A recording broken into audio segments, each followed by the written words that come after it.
So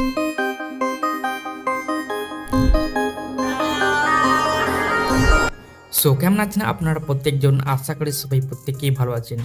আজকে আমি আরেকটি নতুন ফটো এডিটিং টিউটোরিয়াল নিয়ে এলাম। আপনারা ইতিমধ্যে যে ফটোগুলো দেখতে পেলেন, জাস্ট এগুলো ফটো আপনারা অন ক্লিকে তৈরি করে নিতে পারবেন। ফটোটার পেছনকার যে ব্যাকগ্রাউন্ডগুলো দেখতে পেয়েছেন খুবই সুন্দর দেখাচ্ছে। একটি নর্মাল ফটো যদি আপনারা এডিট না করেন তাহলে দেখবেন ফটোটা দেখতে খুবই খারাপ লাগবে। তাই মানুষকে ইমপ্রেস করার জন্য আপনাদেরকে ফটো এডিট অবশ্যই করা প্রয়োজন। তাই আজকে আপনারা শিখতে পারবেন ওয়ান ক্লিকে কীভাবে আপনারা এই ধরনের ফটো এডিট করবেন, সেটাই আজকের এই ভিডিওতে আপনাদেরকে টিউটোরিয়াল দেবো। তো চলুন শুরু করছি আজকের এই ভিডিও। এরকম ফটো এডিট করার জন্য আপনাদেরকে প্রথমে চলে আসতে হবে হাইপিক অ্যাপে। আমি হাইপিক অ্যাপটাকে ওপেন করে নিলাম। তারপর আপনারা ভিউস ওয়ালে ক্লিক করে দেবেন। তারপর এখানে আপনারা অল ফটোতে ক্লিক করে দেবেন। তারপর নিচের দিকে চলে আসবেন, আপনারা অনেকগুলো ফটো পেয়ে যাবেন। তো যে ফটোটা আপনারা এডিট করতে চাইছেন আপনারা সেই ফটোটা এখানে পেয়ে যাবেন। তো অবশ্যই সেই ফটোটাকে নিয়ে নেবেন। তো এখান থেকে আমি একটি ফটো নিয়ে নিচ্ছি। সো নেওয়ার পর এখানে আপনারা অ্যাডজাস্ট ক্লিক করে দেবেন। তারপর আপনারা অটো অ্যাডজাস্টে ক্লিক করে দেবেন।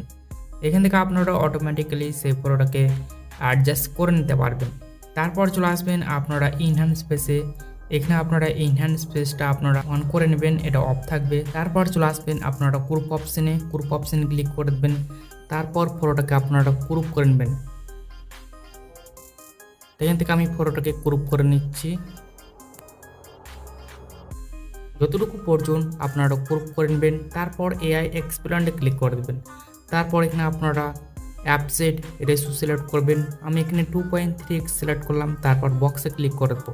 তারপর এখানে আপনাদেরকে ফর্ম অ্যাড করতে হবে। তো এখানে আমি অ্যাড করে দিচ্ছি। এই ফর্মটি আপনারা পেয়ে যাবেন আমার ভিডিওর ডিসক্রিপশন বক্সে। আপনারা কপি করে নেবেন। কপি করার পর আপনারা এখানে পেস্ট করে আপনারা জেনারেটে ক্লিক করে দেবেন। এখানে 0 থেকে 100% হবে এক্সপ্লেন্ডিং হতে। এখানে দেখতে পেয়েছেন ওয়ান ক্লিকে কিন্তু ফটোটা এডিট হয়ে চলে এসছে। দেখতে পেয়েছেন ফটোর কোয়ালিটি দেখতে পেয়েছেন।